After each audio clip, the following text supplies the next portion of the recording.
Welcome, everyone, to the Co-Creators Convergence Thursday Night Creator Convo. I'm Noelle Marshall, and I'm here with my beloved.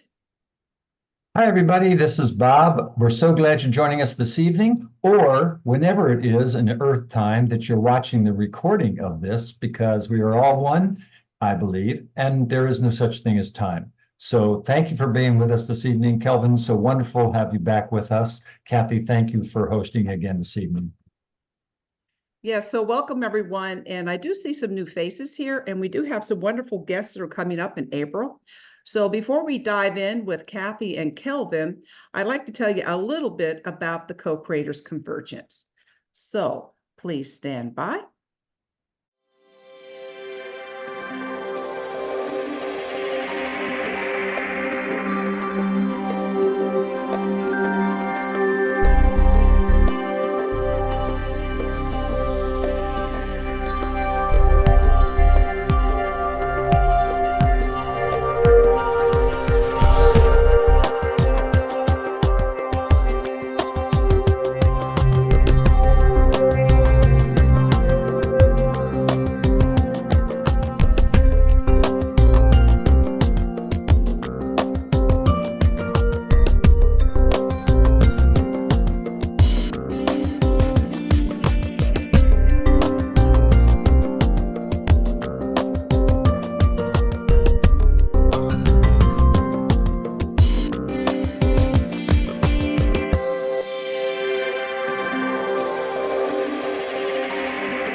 So welcome, everyone. And that's a little bit about the Co-Creators Convergence. And I'm very delighted tonight to have back Kelvin Henry Chin. And he's been, I think this is like the third time you've been here, Kelvin. But, we could have you back here for years because you never tell the same story twice. There's just so much that you bring to us. And we're so grateful for that. So, but let me do what I want to do is introduce my friend Kathy, who introduced us to Kelvin. And then Kathy and Kelvin are going to lead the our evening tonight. And then they always are going to save, 20 to 30 minutes for questions. But, we're here to serve. So we just ask that everyone just put your comments, questions in the chat until we open it up, and just stay muted until we invite you in. So let me tell you a little bit about Kathy Mason. She's an Amazon bestselling author, speaker, host of the show Conscious Business Zone, and another one for Soul Illumination that just started. So she is also an online sales specialist who works with conscious companies to help them grow. And I've seen a lot of growth. She is psychic and intuitive and sees your soul mission and helps you create that vision now. And on her Facebook, Tuesdays and Thursdays, 10 o'clock Mountain Time, noon for me. So Kathy, through her business, Mason Works Marketing, she lovingly supports her clients as a seasoned interactive strategy coach and implementer with a solid background in developing products and publicity across all digital platforms, internet, TV, in-store marketing, and social networks. She is high energy, of course, cause marketing expert with over 20 years of experience of rolling out cutting-edge strategies for business building communications, implementation, training, and book and ebook publications. And you can find out her at masonworksmarketing.com. So that's about my friend Kathy, who is also a great supporter of the Co-Creators Convergence. She also made that beautiful logo that we have. Always get so many compliments on that, Kathy. And through her show, she brings us some wonderful guests. And so returning this time, she is bringing us Kelvin. And I know, Kathy, I'd like you to do just a little centering for us, Yeah. then do a formal introduction of Kelvin. And then I'm just here to serve. Just let us know what you need. So Great. thank you, everyone, for coming. So for the centering, what I would like to do is read an Akashic Records prayer that I do when I do my soul illumination readings. And I read it 3 times, and hopefully it'll get us all aligned into this space so we can be gifted with Kelvin, because I'm a huge fan of Kelvin. I have all 3 of his books. I can't wait to tell you all about it. And I've taken 2 classes with him, and we talk. So anyway, we're friends. So anyway, let's start with this centering real quick. And by the way, if you are interested in an Akashic Records class, this prayer came from my class with Darlis Mays, who I met at Co-Creators Convergence. So anyway, here we go. So if you want to just close your eyes and relax, let your shoulders drop. Here we go. We align with our divine primordial blueprint with guidance from the galactic Akashic Records in all dimensions. All aspects of self are here now. All universal and celestial information and all important memories for our highest good and guidance are available to us now. We have access to all stellar wisdom of light now, delivered by the galactic Akashic Record Keepers in reverence for the well-being of all life. And so it is. We align with our divine primordial blueprint with guidance from the galactic Akashic Records in all dimensions. All aspects of self are here now. All universal and celestial information and all important memories for our highest good and guidance are available to us now. We have access to all stellar wisdom of light now, delivered by the galactic Akashic Record Keepers in reverence for the well-being of all life. And so it is. We align with our divine primordial blueprint with guidance from the galactic Akashic Records in all dimensions. All aspects of self are here now. All universal and celestial information and all important memories for our highest good and guidance are available to us now.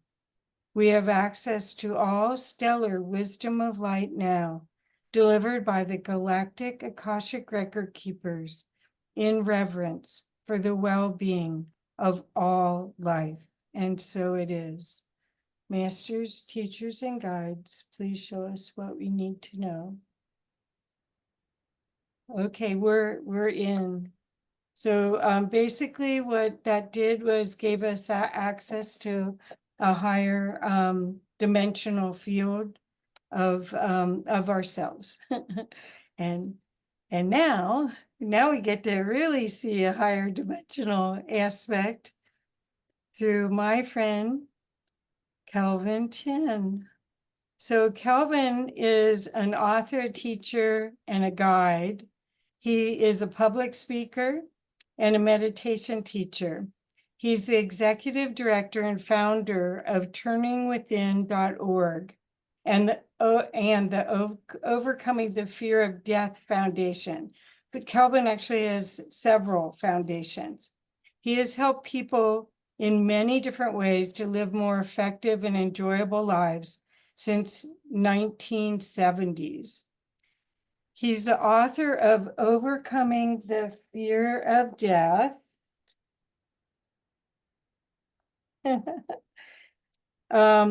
Marcus Aurelius Updated, which I love these books. You can see I've posted notes in everything, in every book. And the book that we're going to probably center a lot of the talk on today is this book, which is his newest book called After the Afterlife, Memories of My Past Lives. And in this book, he'll explain his recollection and his mapping of 6,000 years of his lives. So with that, Kelvin, welcome. Great to be here Welcome, again. welcome. Great to be here again, Kathy and Bob and Noel, everybody. Yeah. So Kel, how do you want to start this? Sometimes I do have a list of questions I can bother you with if you want. Well, you can always weave those in, you know that. Okay, okay. I think when I was talking to Noel about this, I don't know, recently, you know, what we would want to talk about tonight. I'm going to talk about something a little bit differently. Yeah, I think you're right. We'll focus on the third book, this one, the Afterlife. But I want to focus on an aspect of the afterlife that a lot of people wonder about, and that has to do with how do we recognize our loved ones, our family, our friends, our people? How do we recognize other souls when we don't have a biological body anymore? So we'll talk about that. That's one part of it.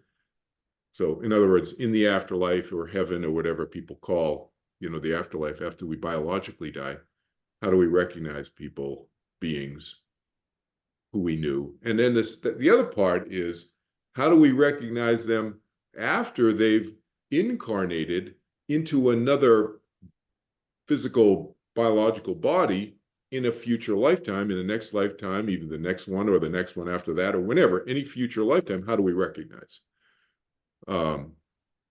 our soul family, our soul friends, and etc., soul acquaintances? There's all different, you know, kind of concentric circles of friendship that we have with people. So I think that, first of all, let's talk about one thing, just to clarify. When we biologically die, my experience personally over the last 50 years that I've been having these experiences like this is that we continue, that our mind, our soul, our spirit, our consciousness, whatever you want to call it, continues. I'm in 68 countries now, working with people in 68 countries. So I tend to try to use easy to understand English, because sometimes English is the second, third, or fourth language.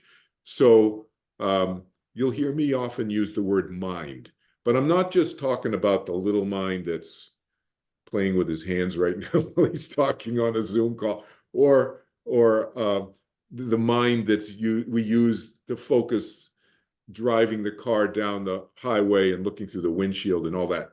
That's part of our mind. But when I use the word mind, I mean that plus the vastness of our mind. So you could substitute soul or spirit or consciousness or awareness. It's okay. But that continues. That's that aspect of us that continues. And I think that's a reflection, a demonstration of the first law of thermodynamics, which says that energy cannot be created nor destroyed. It takes on a different form, but it will continue. Energy will continue. And I think we are energy. Our body is energy. It tends to be a more slower vibratory frequency than air, for example, is vibrating at the molecules and the atoms are vibrating at a different frequency than our physical bodies are. Our mind, our energy, I think, is also energy, and it's obviously vibrating at a different frequency than our biological body. Do they influence each other? Sure. The mind and the body influence each other. But when the biological body ends, it turns out the machine that this is ends its functioning finally in that lifetime, our mind continues. And then how do we recognize beings on the other side? There's a phrase that I use that I call it, we are still an identifiable energy pattern. We don't merge with any energy force. We don't merge with God, if people believe in God. We don't merge with God. We don't merge with the universe. We don't merge with anything. Merging means losing one's identity. That's what merging means. A lot of spiritual groups and spiritual teachers don't understand the term when they use it. Merging does not mean connection. We connect with each other in a lot of different ways. We don't lose our sense of individuality, our sense of self. We remember who we are. So when we die, same thing. We remember who we are, who we were. We don't merge and lose our identity. That's what the phrase merging means. It means lose one's identity, lose one's individuality, don't know who you are anymore. Okay? So we still remember who we are. Who is the medium, the psychic medium talking to your dead relatives and loved ones and so forth, if they don't retain their individuality on the other side. So we have an identifiable energy pattern, which also means, that phrase that I came up with, identifiable energy pattern, means what? That means that we can recognize each other. That means, Kathy, when you die, or Noel, or Bob, you know, we'll recognize each other on the other side. It's almost like energetically we have like a transponder.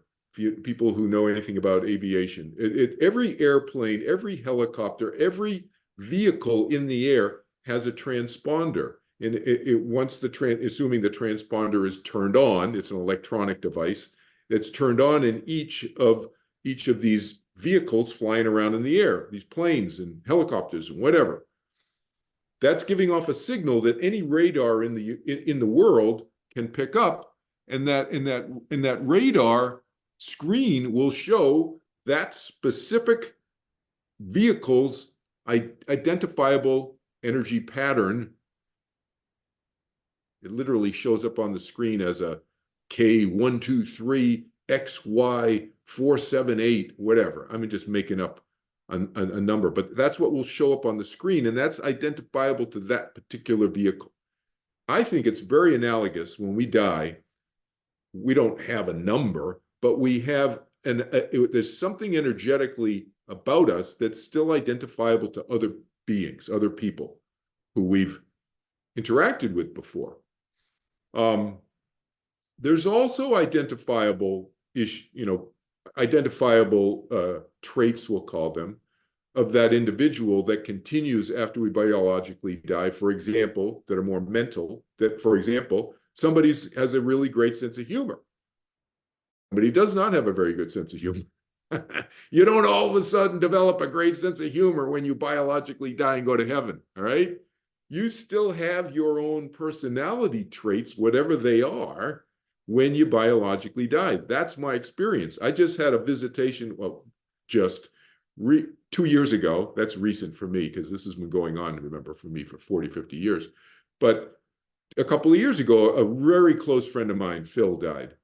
And he came and visited me, and he did, and because of his goofy sense of humor, I knew it was him. I knew exactly that it was Phil. And I said, "Is that Phil? Is that you?" And he did the same thing again, like right after I asked. It was Phil.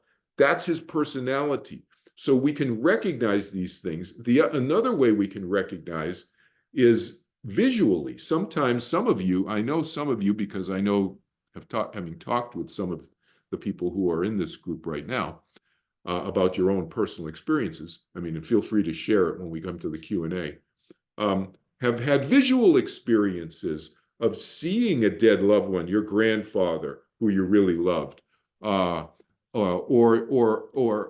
getting a message about, for example, I think one of you told me, I think it was your grandmother had a nickname that you had never told, and yet in your near-death experience, I think one of you told me that she told you that nickname, or maybe it was the grandfather who told you that nickname of your grandmother, and you came back and you told your mother that, and your mother said, "What? I've never told you. You didn't know.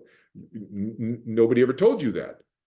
So those are kind of examples of identifiable, either personality traits you want to call them, or kind of identifiable traits that a mind, a soul, a spirit, a consciousness can communicate with us and let us know that that's them. That is that person, okay? Or that, that energy of that person who's no longer a person anymore, but they're a mind, a soul, their spirit is continuing. So that's one way of looking at that in terms of on the other side. What about in future lifetimes? Same, very similar, more from a personality trait standpoint. So what kind of personality does the person have? There are many stories, there are many documented stories of children coming back, for example, sometimes coming back very soon after they've died. I'm talking about a child, let's just say 2, 3, 4, 5 years old and tragically dies in an accident or an illness, comes back to the same family sometimes, not always, but can choose to come back very quickly to the same family, like 9 months later, literally. And it's in the identifiable, how can you tell if it's the same child? Well, one thing physically that sometimes happens that's been well documented is the child, before he or she dies, has injured him or herself on the leg or the arm or something. Maybe they fell riding their bicycle or something, or they're whatever, playing with toys, and they get cut and they have a scar on their arm or their leg or somewhere on their body. They die, and then the next being, the next baby, the next infant that's born into that same family has the exact same a birthmark that has the exact same shape and location and everything that the scar of the previous child had 9 months or a year or 2 years earlier when they died. And moreover, an even further, I would say, clear kind of corroboration that it's the same soul in a different body is that they got the same likes and dislikes. They don't like the same Disney movies. They like the same Disney movies. They got a favorite G.I. Joe character or whatever. They dolls, toys, food. They like certain food. They don't like certain food. That kind of personality trait, you could call it, continues. And we can see that in adults too.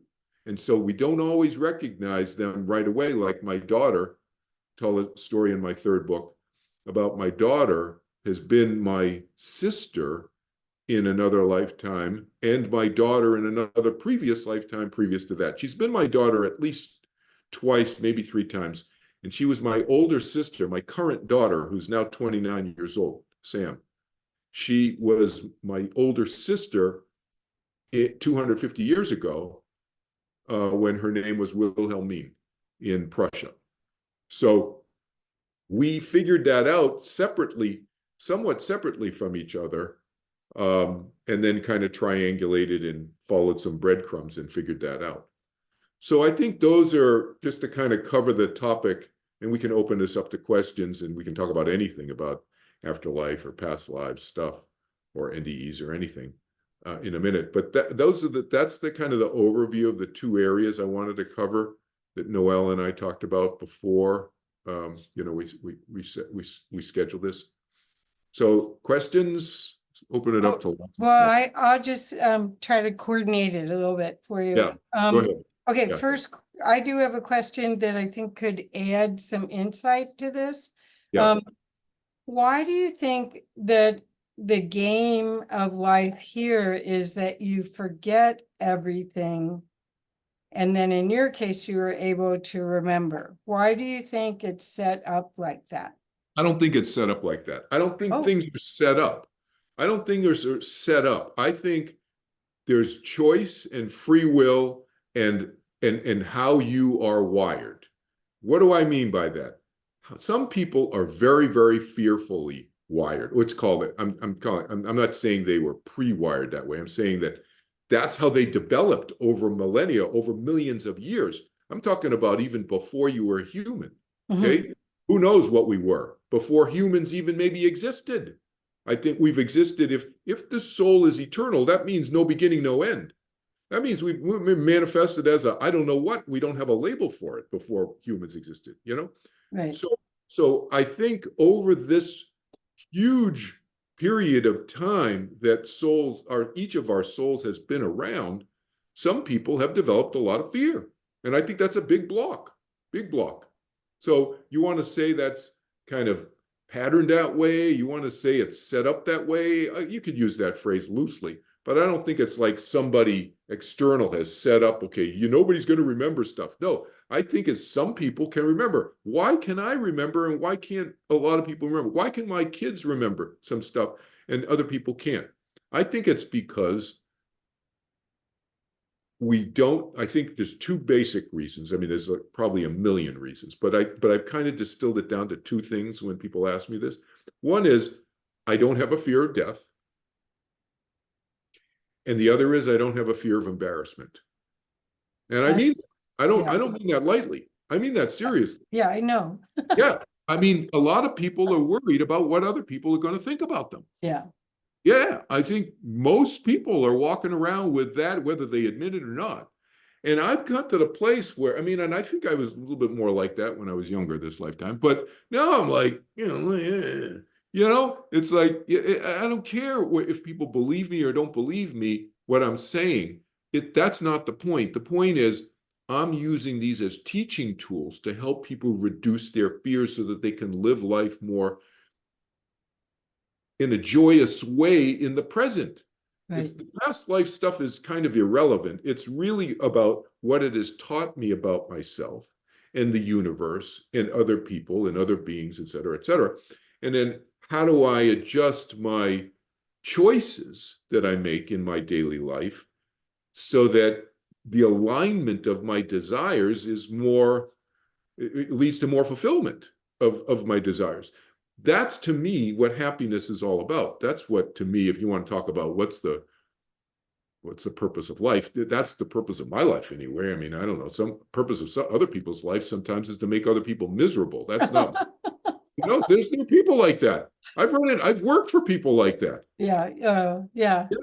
So, I mean, I'm not judging them. I'm just saying that's a fact.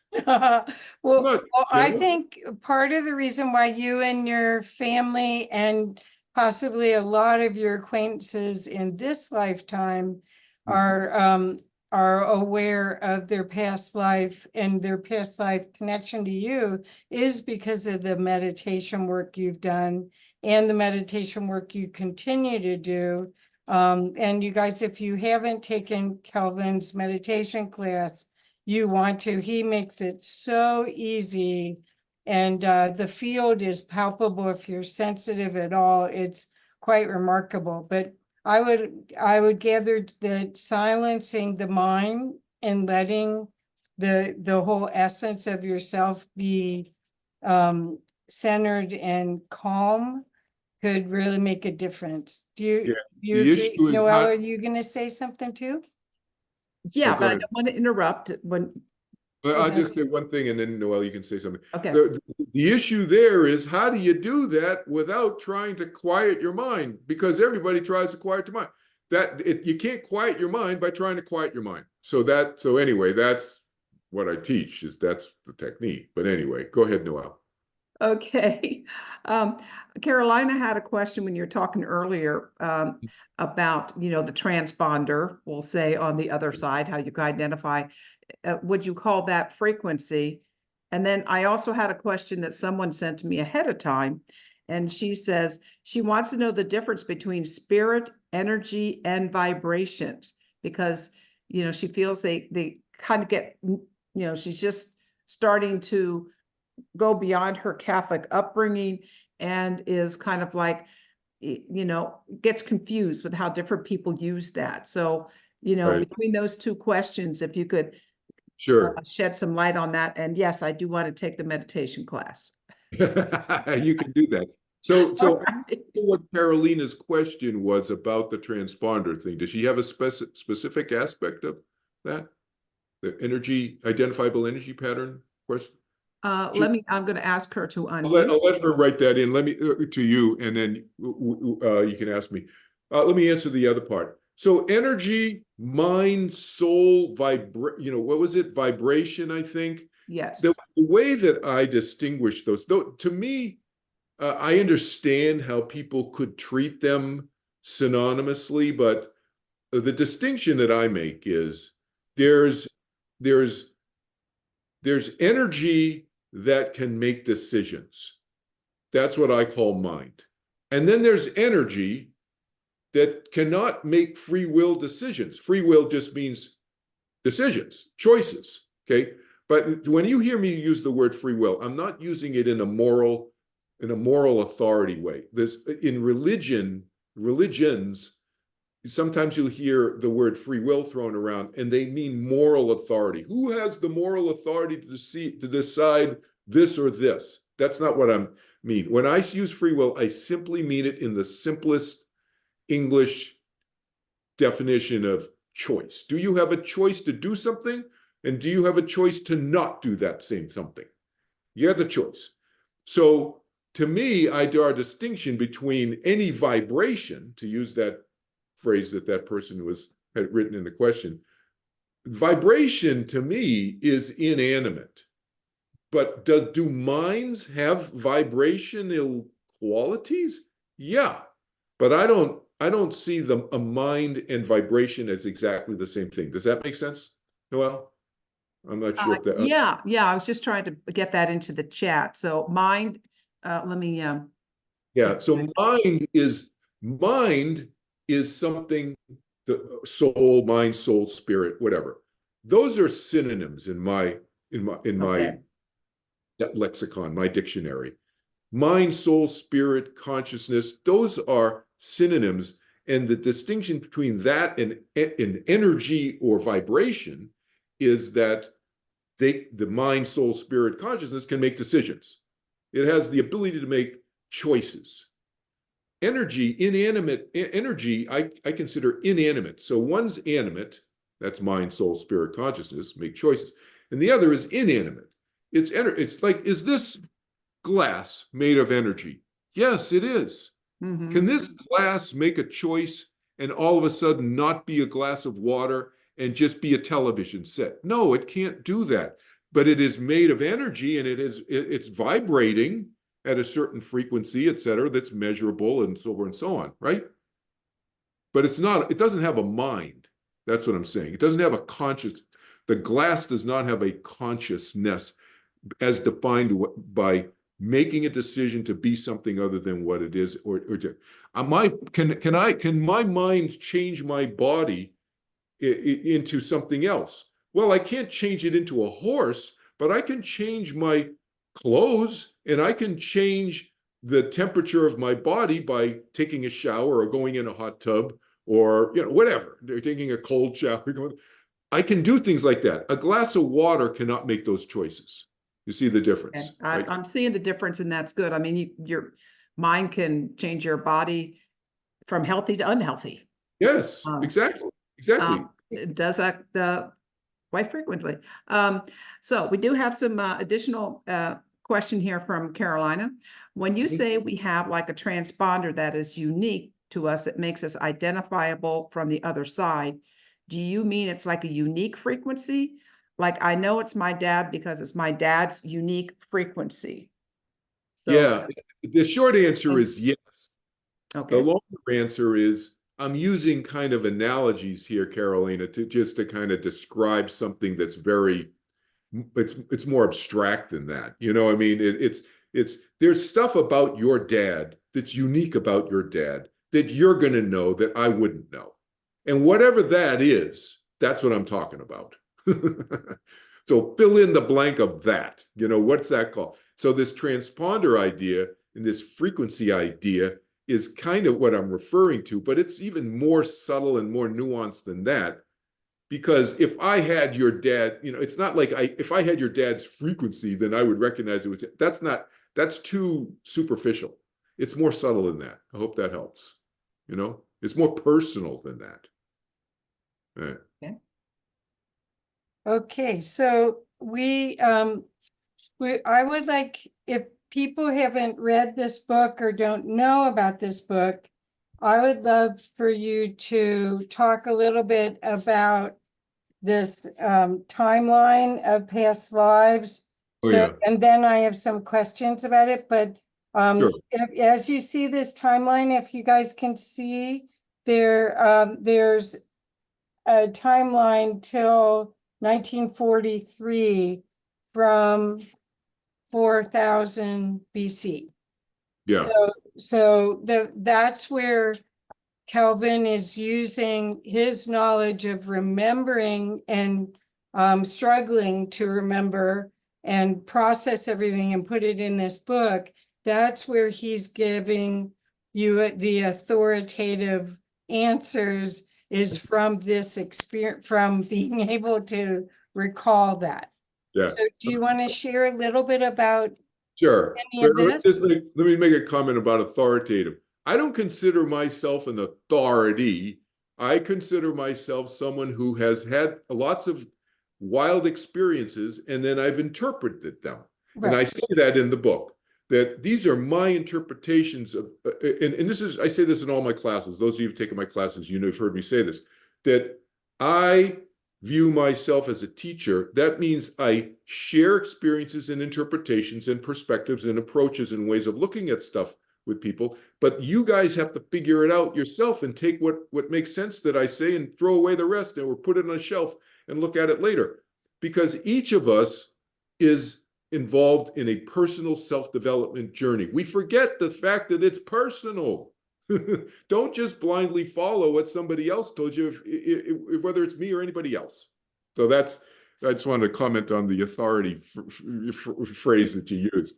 So yeah, my memories go back 6,000 years, 4,000 BC to about, well, to present. But my past life, the last past life, I died, I think, around early 1943 or the end of 1942. It's not real clear to me, but I think it was the Battle of Guadalcanal in the South Pacific in World War II, and when I was a World War II fighter pilot.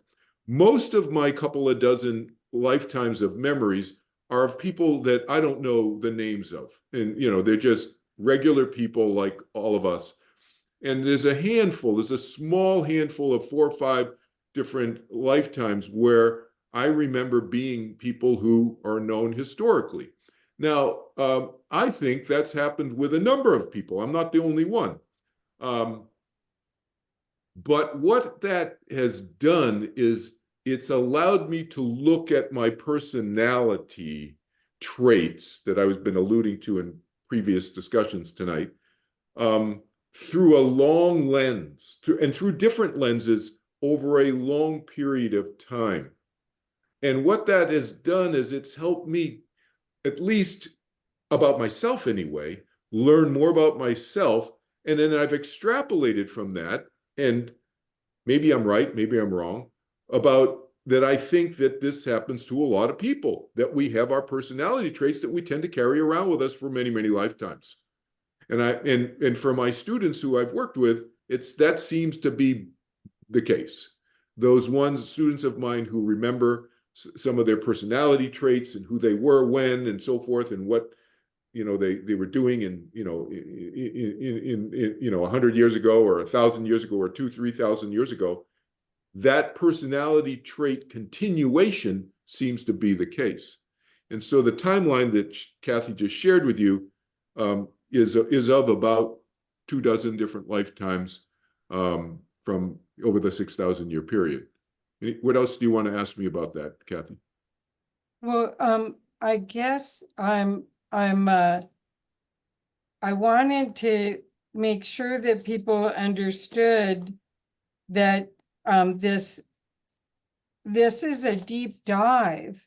I mean, you said, one thing you said was that you're not worried about what anyone else thinks, but that this deep dive and you explaining it to people without any care if they get it or not, or ridicule you or not, I found that quite amazing. But I also, you had mentioned at the very beginning that you're going to be speaking on Easter, and one of your lives you were Simon Peter. And so I thought that might be an interesting, if you want to share how you and George kind of figured that out. That's a great story for people to help them understand your journey in remembering. Yeah, so that one gives a bunch of different, also the William Baldridge part of that story. Yeah. Right? Yeah. So the way that happens was, first of all, you got to understand, I didn't believe in past lives. I didn't believe in reincarnation. And I really didn't believe in heaven or an afterlife. So that's the frame, that's the foundational belief system that I came from, that I grew up with. Even though I went to church, I went to church because my parents told me I had to go to church. You know, I went to Sunday school. That's why I went. So in 1977, that date is important. So in 1977 is when my past life memories opened up. But the first experience I had was not about a past life. Well, I didn't know that it had anything to do with past lives. It was a nightmare. I had a really, really bad dream, but it was a lucid dream, crystal clear, colors, saw myself, had, you know, what I was wearing, lying in a ditch. I was crying, emotionally very distraught. And I could feel the grit. It was a whole bunch of sensory experience along in that dream too, not just visual, like my usual dreams had been, but sensory. I could smell my sweat. I could feel the grit of the sand that I was lying in, you know, there on the side of the road, in my mouth, you know, because anyway, very, very clear bad dream. I thought it was a bad dream. I didn't believe in past life stuff. When I'd hear people in the TM organization talking about it at dinner and lunch and some of these meditation retreats I go to, I just chuckle. I just thought, man, these crazy people. So, but George and I, my friend George Hammond and I were on an extended 2-month everyday meditating all day for 2 months meditation retreat in Switzerland, and with about 75 other people in the hotel. And we were doing group meditations twice a day. And then we were in our rooms the rest of the day meditating and so forth on our own. But twice a day we had a group meditation, and we would sit on the floor on this foam colored, just covered floor, just foam mattresses, just wall-to-wall foam mattresses, sitting there and meditating, group meditation, fairly long group meditations. And we were doing energy movement work as well. And in the middle of one of those, I flipped over on my back. My feet went over the back of my head. My back went down just completely involuntarily.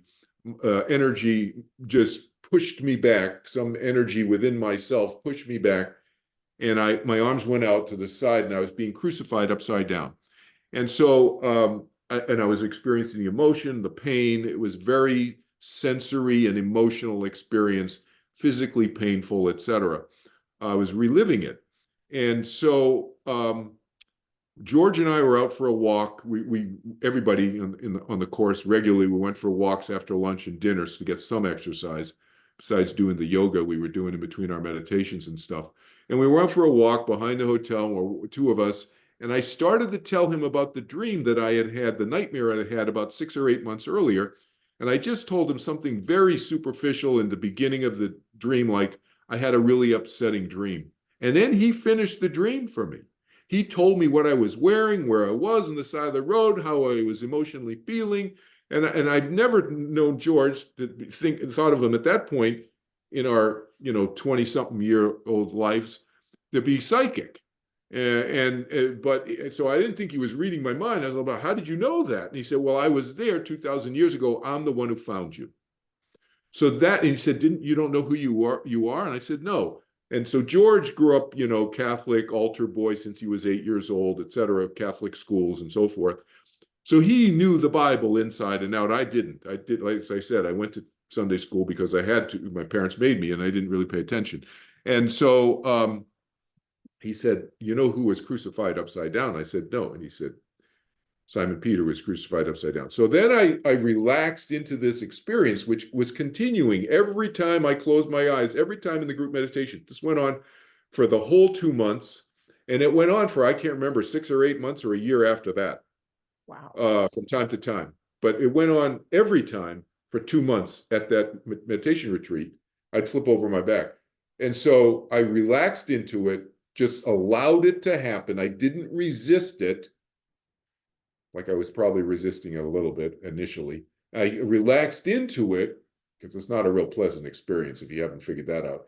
So I relaxed into it, and the energy started moving through me more fluidly. And all of a sudden, I got all these flooding memories of being with Jesus and this and that, and conversations and being by the campfire and Mary Magdalene and you know, being with John and James and all these other teachers and so forth and so on. And by the way, there were women and men. You know, who wrote the Bible? Bunch of guys. So why do they just talk about guys and they don't mention Mary Magdalene very much, right?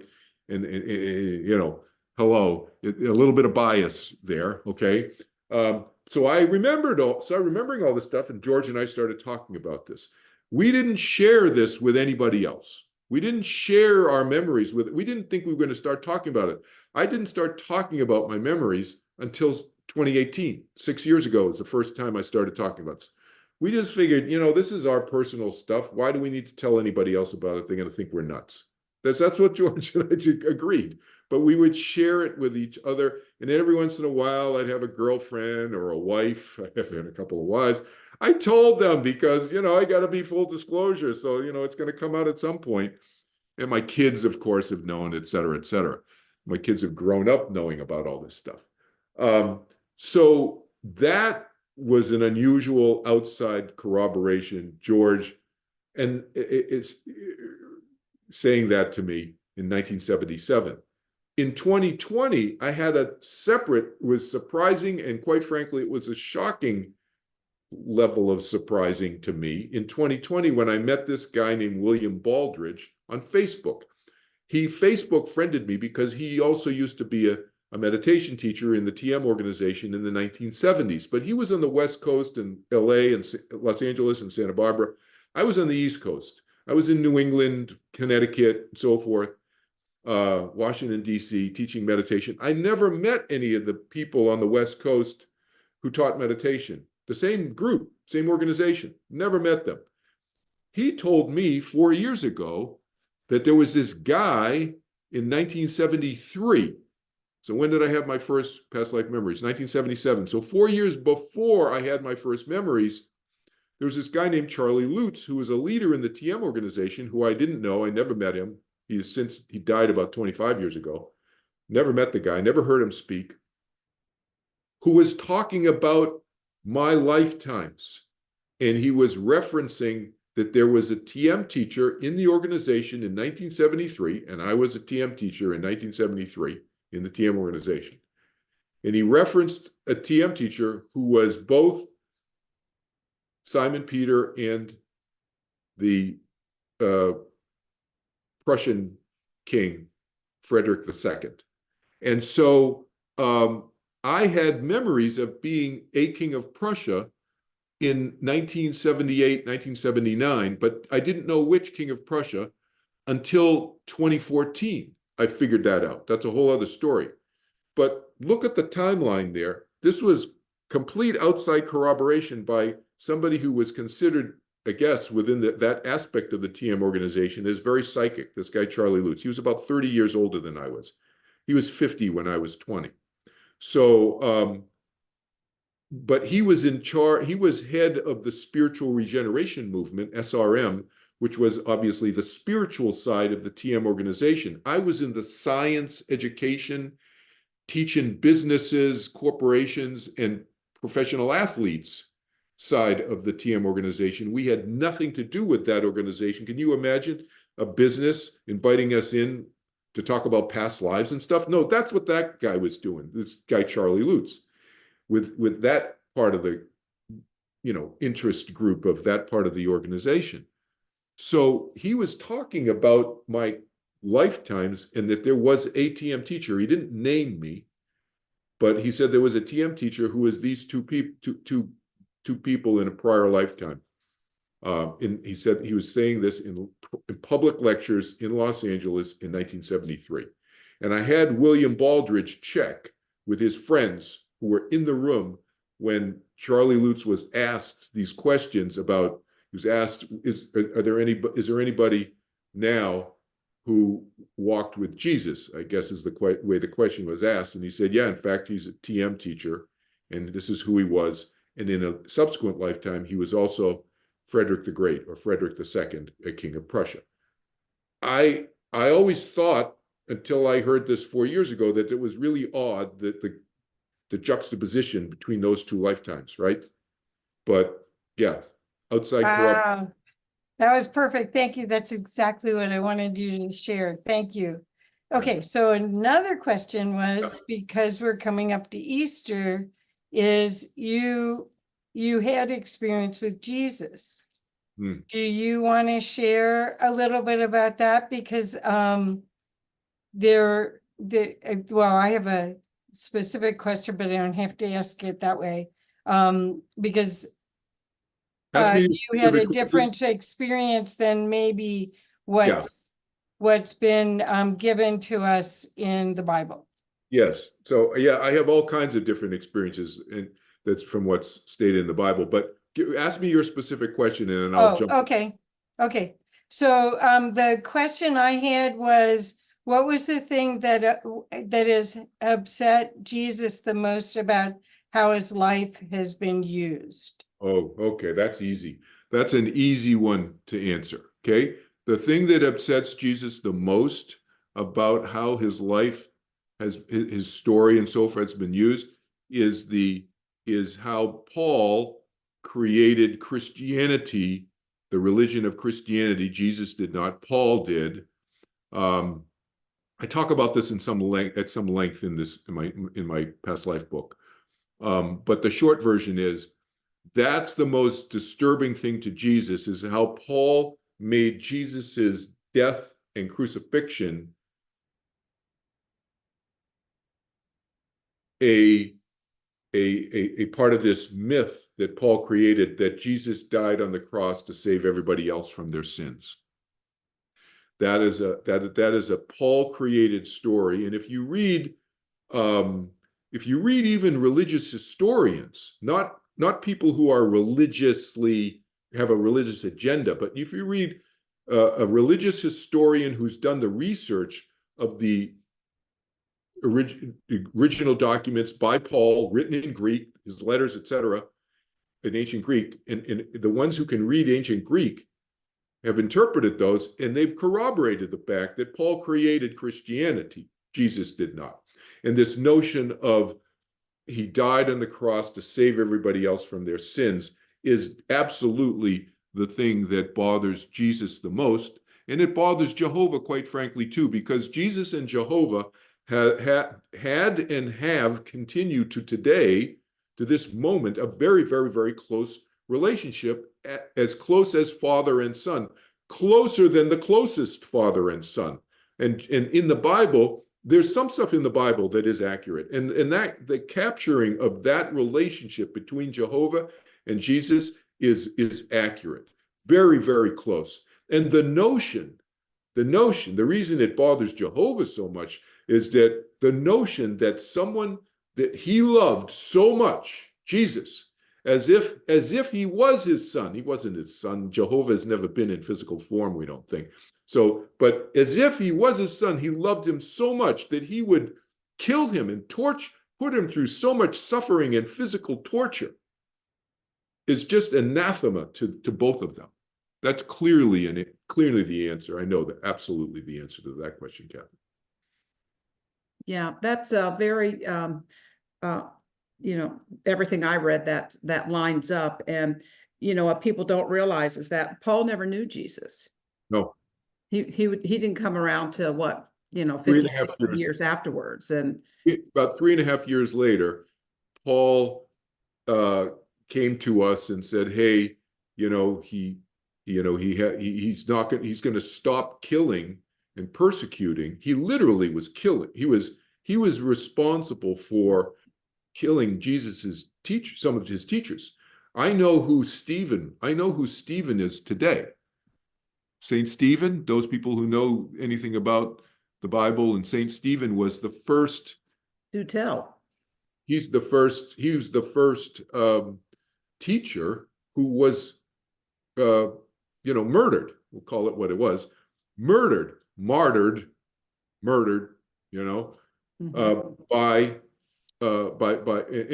Paul. Stephen, I can't say who it is. I don't out people until they're ready to speak publicly about who they are. I know who a number of the original apostles were, and Mary and Miriam and so forth, and Stephen, but I let them speak when they're ready to speak. but he has told me he has explicit memory. This is the person in the 21st century, I know. He has explicit memory of seeing Paul sitting on a stool, leaning, gloating, leaning back on a stucco wall as Stephen's being stoned to death. So obviously, sometime after that, Paul had his vision and so forth, and maybe he did have a vision from Jesus, and it would make sense to me that Jesus would say to Paul, why are you killing my people? Why are you killing my teachers? But the whole crucifixion and dying for people's, everybody's sins and so forth, Paul completely fabricated that. That's a complete derailment of Jesus's teachings. So. Right. And, I also read in your book you mentioned about Mary Magdalene, and, we're going to have a guest on April 11th, and she studies Urantia, and she brought through a book is about Jesus's, the female counterpart to the apostles, that he had a evangelistic corps of women that were nurturing, that took care, that healed. Are you? Yeah, There were women. Yes, there were women who were teachers. The Urantia book is channeled through angelic minds. And the angelic minds, and I'm not a Urantia book expert, but I've read enough of it to know. And George and I have read enough. George has read a lot more of it than I have. He's probably read the whole thing. But it's very clear to us that it's channeled through angelic minds who want to have this. They've created a kind of their own religious notion of Jesus, and so then they've said that Jesus said this and that and so forth, and there's stuff in there that's clearly not said by Jesus, but that they say is said by Jesus. But whatever, the issue there to me is you got to think about it. We were a bunch of people trying to help other people. We weren't there creating some evangelistic core of whatever. It wasn't this organized thing. It wasn't like we had this corporate structure, and there was a bunch of people who wanted to help other people. I mean, you gotta realize what it was really like on the ground. It wasn't, oh, Jesus is coming down and he's organizing this thing. No. Jesus didn't really find himself, to be honest, until he was done taking care of his siblings. So there's another notion out there which is, if those of you who've seen the 30th November talk, you know how silly this notion is, but the people think, oh, but the what do they call it? The lost years of Jesus, when it's not in the Bible, as if the Bible is some historical biography of Jesus's life. No, it's the lost years, the stuff that they don't talk about when he was a teenager and he's in his 20s until he started going out teaching. What was he doing? He's taking care of his mother because his father died. So he was being a responsible older son in the family, as a carpenter, making stuff so that he could feed and house his mother and feed his young siblings. Okay, brothers and sisters. There was a bunch of them. And so once he got older and they got older, now they're in their 20s and he's 30-ish or something, they can start taking care of mom and each other and so forth. And that's when he started to go out and teaching. But he already knew how to meditate. He didn't have to go to India to learn to meditate. He didn't have to go to Egypt to learn some esoteric, mystical stuff. He already knew that from being on the other side with all of these seers, Jehovah, Shankara, who was Vyasa, who wrote the Mahabharata and the Bhagavad Gita and all. He's hanging out with all these guys. This is a small group of spiritual leaders, we'll call them, seers, teachers, who've been incarnating at different times. Maharishi Mahesh Yogi when he was John the Baptist, Maharishi Mahesh Yogi when he was Elijah, the prophet Elijah, before he was John the Baptist, et cetera, et cetera. So they all know how to meditate already. So he didn't have to go someplace to learn. He didn't have to go someplace to people. It's kind of strange to me because people revere Jesus so much, especially in Christianity and in spiritual groups, and yet they treat him like a dummy. Like, oh, how could he know how to meditate? He must have gone to learn from some Indian guru to meditate. What? This is Jesus we're talking about. This is an evolved spiritual being.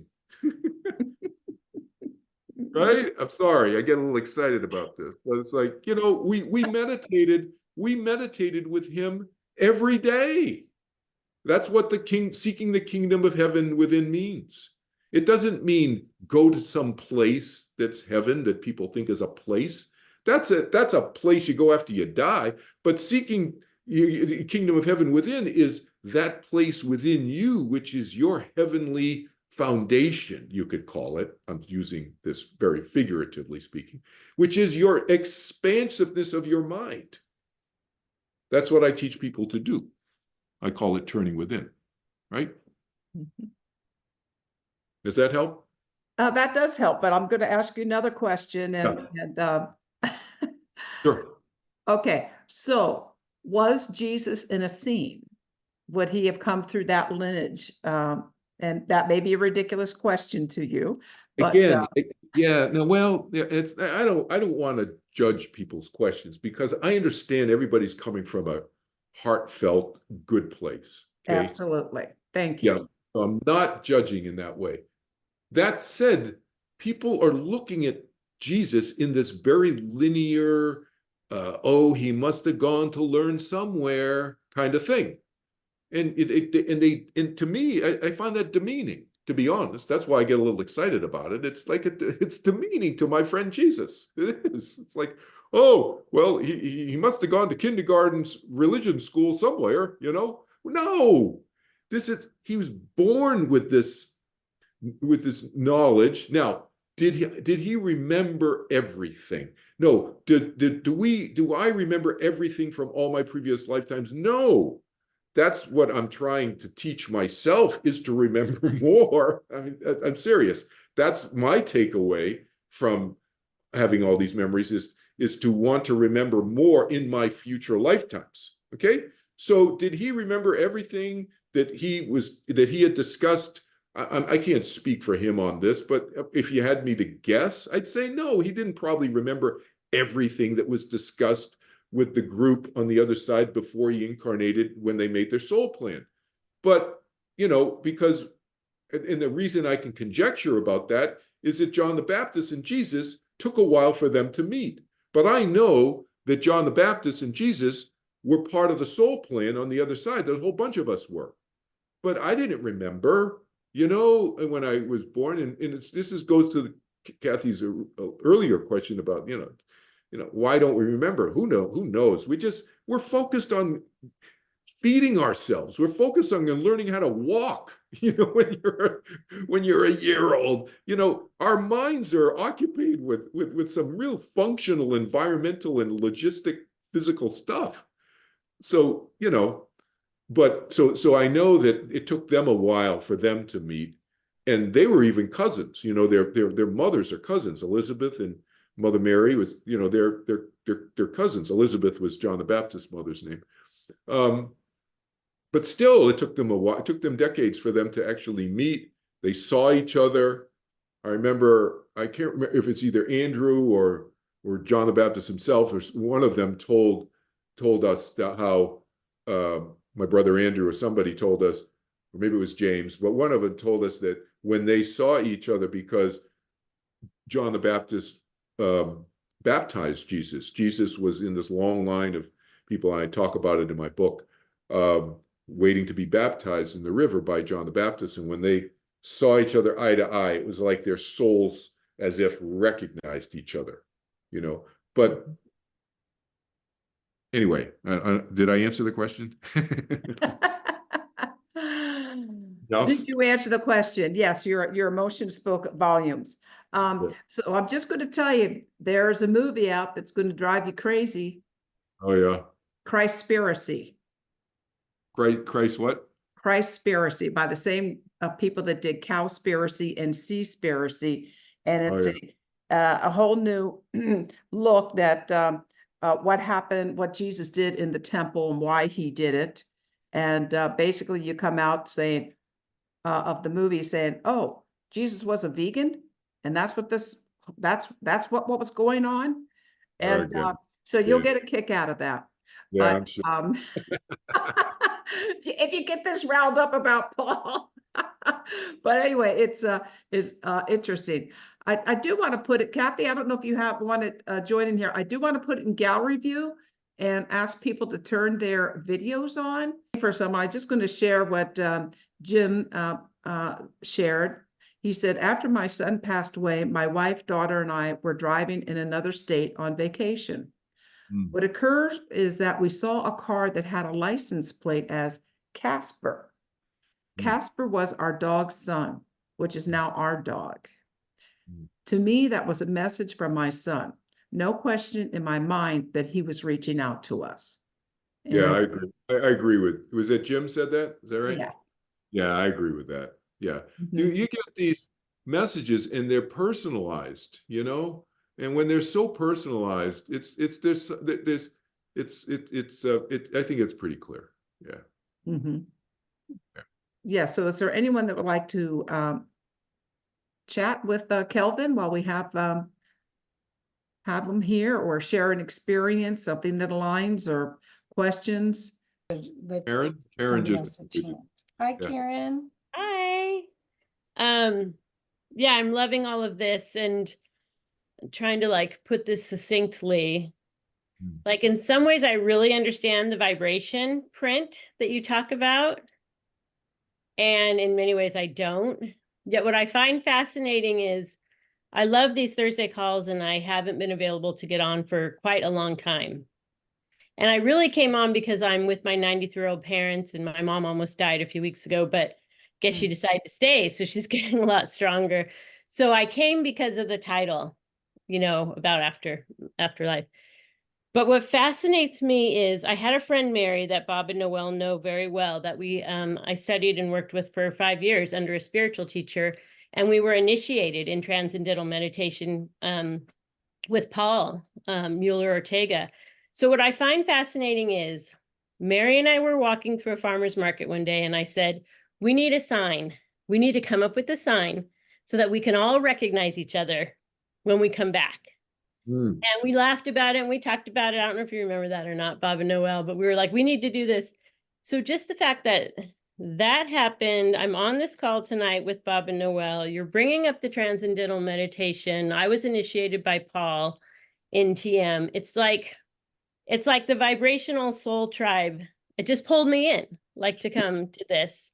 And so I realize, like, I'm sort of saying something and not saying something and saying something all at the same time here.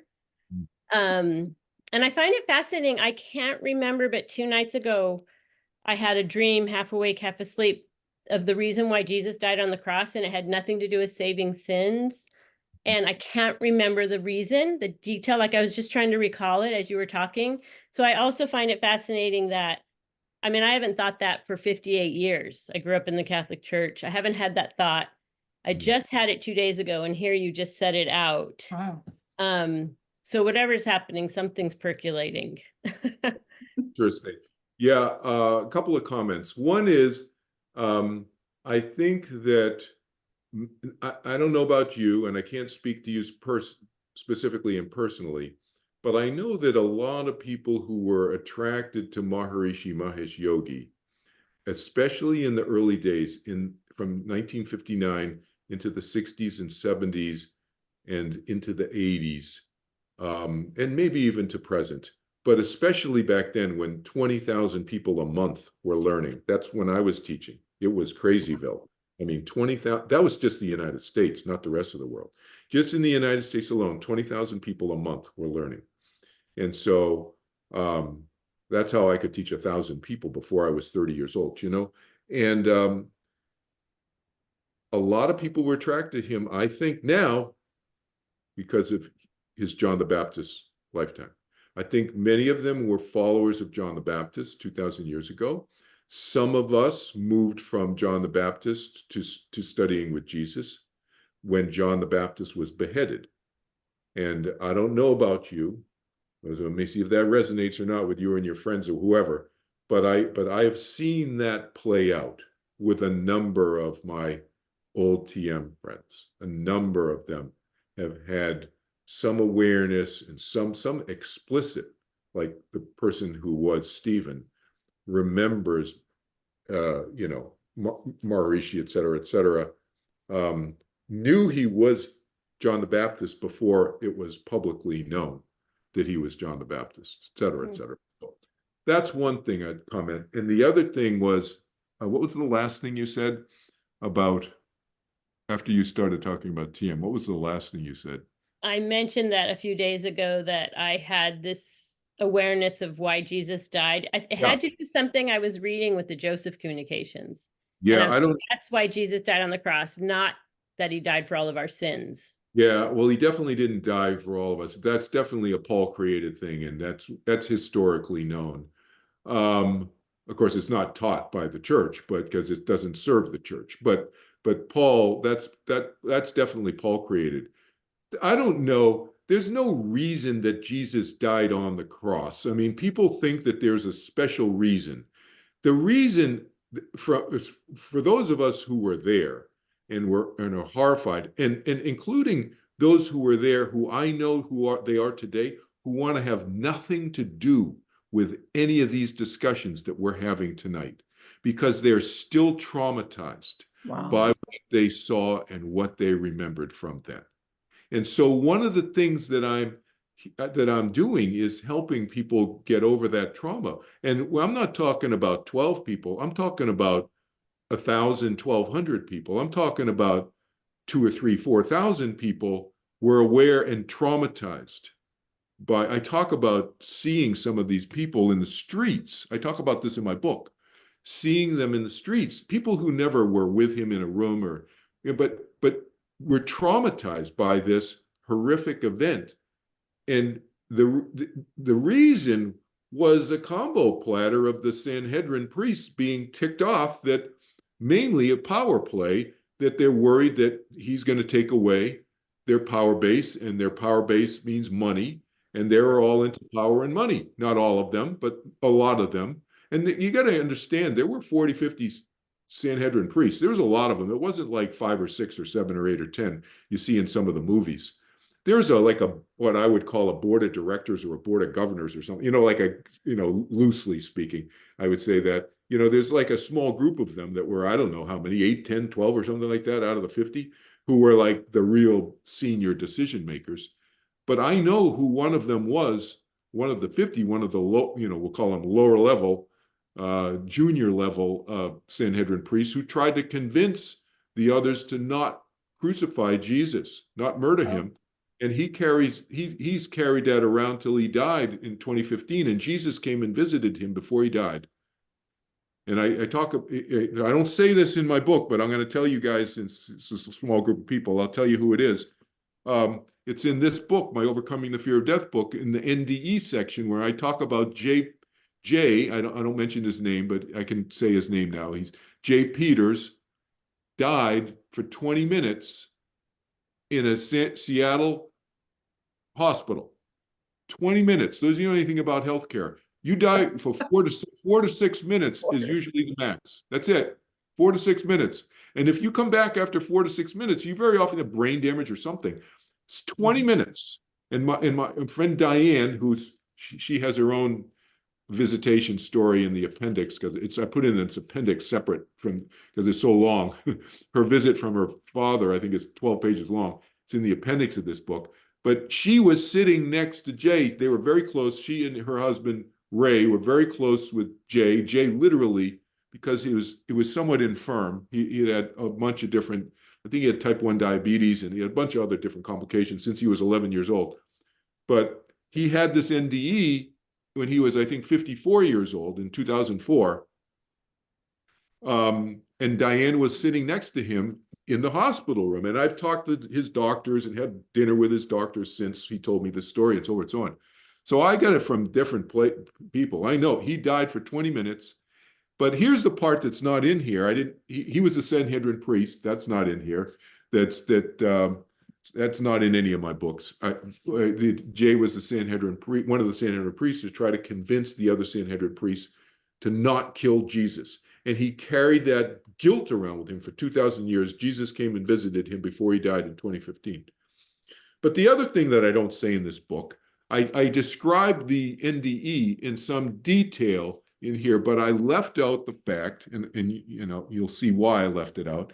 I teach from a non-religious perspective. I teach across all religions, including people who are atheists and agnostic. Doesn't matter. But what I left out of this is that when Jay came slamming back into his body from being in outer space or whatever heck he was, he sat up in bed and yelled, "Diane, where am I? And what are these people doing here?" He completely spaced out. He didn't know where he was. And he saw, this is the part I left out, he saw Jesus standing behind Diane, floodlit, like all lit, like his whole standing. Mm. Yeah. And after that, he asked for his pen and paper with crayons or something, and the nurses were, and he drew, Diane told me, I don't put this in the book either, Diane told me he drew pictures of exactly what he saw. Wow. And he kept showing everybody who came in. They probably thought he was nuts. But, you know, he kept showing every doctor, every nurse, every, you know, technician came into his room after that. He showed him the picture of what he saw, of the picture of Jesus. And this is what I saw when he came back. And everybody thought, yeah, right. Wow. Wow. So Jesus died because of the Sanhedrin priests and because of Pontius Pilate just washing his hands of the whole thing, you know, the figuratively speaking, washing his hands. Pontius Pilate was a mean kind of guy. He was not a real lovey-dovey guy. You know, he just did not want any trouble.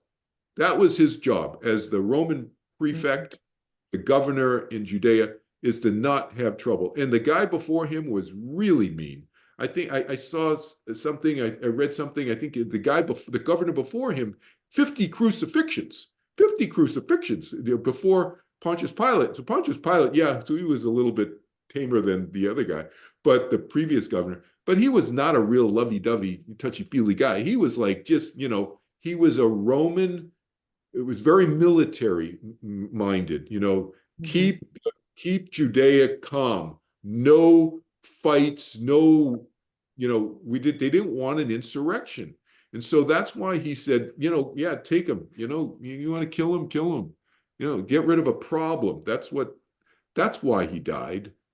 You know, and the other, that it was because he started gathering people. And the other thing about miracles, the thing that I find very ironic is that that's the part that most people discount.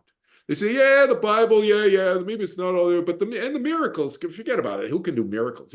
He actually did miracles. He actually could manifest. He actually could manipulate energy. Because it's energy. This book is in energy. Now, I can't manipulate this book and make it into a glass of water, but he could do that. So that's the irony we find, that those of us who have memories of this, is like that he actually did turn water into wine. He actually did make the fish like a gajillion fish. He could actually do that stuff. But the problem is, and it took Andrew a while to convince me, my brother Andrew, back then, and I agreed with him eventually. But the problem was Jesus got frustrated with people. They were not listening to his messages about turning within, about seeking the kingdom of heaven within, and about being more kind and loving to other people and not being so knee-jerk to kill people, et cetera, et cetera. They were not listening to his messages. And he got frustrated with that. And then the crowds dwindled. They get down to like 20 people. You know, it was hundreds and hundreds and hundreds and hundreds of people. And then there's like 20 people, 50 people, and then it's 20 people. Now it's 10 people in a little room talking to him. And he got frustrated with that. And then he started doing miracles. And guess how many people showed up? But why were they showing up? They were showing up to see the miracles. And it was frustrating for him. Okay, I would like to suggest, I'd love for you to end this on a really upbeat way, where if possible, that there's been many times that I've talked to you where you've said something about people feeling like right now, this time's one of the toughest times and that Yeah. everything's difficult. But Right. really, because of your perspective of humanity, could you talk about this time frame that we're in? Yeah, I think we are in difficult times. There's no question about it. The autocracies around the world, not just in the United States of America, the right wing and left wing, the extremist groups are getting a lot, they're very vocal, and they're getting a lot of traction around the world, not just in the US. So yes, challenging times, absolutely yes. But perspective, we need to remember, not that long ago, I do the math not in my books. Actually, it might be in one of my books. It is in one of my books. It's in my purple book. There's an essay on this in the purple book, Marcus Aurelius Updated, where I actually did the math on this. But not that long ago, in the Second World War, I think it works out to something like, I can't remember, it was 30,000 people a day dying. 30,000 people a day dying. It worked out to around, I think, 70 million people died in 6 years. So you do the math, 6 years divided by 365, whatever, blah, blah, blah. Whatever that number works out to, it was not that long ago in 1939 to 1945. That's how many people were dying in that war around the world. So I'm not saying it's, I'm not denigrating, I'm not demeaning the fact that when 25 people die or 50 people die in a horrific shooting or whatever, it is horrible. It's terrible for one person to die in a violent way, in my opinion. That said, we got to keep perspective, and we lose perspective so easily in the 365, 24/7 news cycle. They keep recycling stuff, and you hear the same thing over and over again. I tell my students to not watch so much news. Right. It's not healthy. It is not healthy. It really isn't. You get a warped perspective, and there's so much disinformation on the internet now. You get a really warped perspective on life in the universe and on planet Earth. Another thing is, you think about how many people die a violent death today compared to not that long ago, just several hundred years ago. Several hundred years ago, 1 out of 5 people died a violent death. Violent. Like, you'd go to the bar and you wouldn't know if your husband or your wife is coming home from the bar with a screwdriver or a knife or some stick through their eyeball into their brain because somebody got drunk and ticked off at them. It's not just in wars. There were plenty of wars and battles going on too. I mean, but we forget, and now it's like less than 1% people die of violent death today. It's really switched around. I mean, when I talked to you before, you brought up the Marcus Aurelius times of when you think of the Rome, how Rome conquered all of Europe with swords and spears and everything compared to now. yes. That at least that's why I was hoping to leave it on a pleasant That was note. very, very, very. Hey, maybe we aren't as violent as we were, hopefully. But we're not as violent. That's the thing. We think we are because of the news. We are not. There are not. I mean, it was no big deal to see 5,000 people dead just in the Civil War in somebody's cornfield. You go back to ancient Roman and Greek times, and when the population of planet Earth was a small fraction of what it is today, with 70,000 people dead in the Battle of Cannae. Yeah. 70,000 people in a 5-hour period. 10 or 20,000 people was normal back then. And Well, that Kelvin, do you take this as evidence of we're evolving? Yes.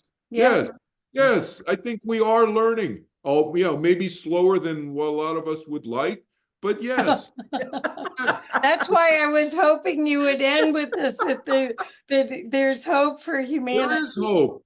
There is hope. We're moving in a positive direction, and we need not. And let's talk about the planet. This is another thing that I say to people, because it's like people think, well, are we going to blow up the planet and not make the planet uninhabitable, and then what's going to happen? And I say to people, look, I don't think that that's going to happen. If my crystal, don't put any money on my crystal ball, but I don't think that that's going to happen. But let's say worst case scenario, it did. We'd go to another planet. Would it be a pain in the neck? Yes, we'd have to figure out wheels and this and that, and you know what I mean? And invent stuff and figure out gravity and so forth and create a civilization. But we are eternal beings. That's the positive note I want to leave everybody. We are eternal beings. Our soul, our spirit, our consciousness, whatever word you want to use synonymously, is no beginning, no end. And we will take on a different form, maybe even than humans. Who knows what? But we will not lose our identity. And That's interesting. hopefully the core group of us will learn from our mistakes. Yeah. And if you Beautiful. get this book, you'll see Kelvin remembers being an alien too. Yeah, I have a lifetime on another planet. I have a memory being an animal.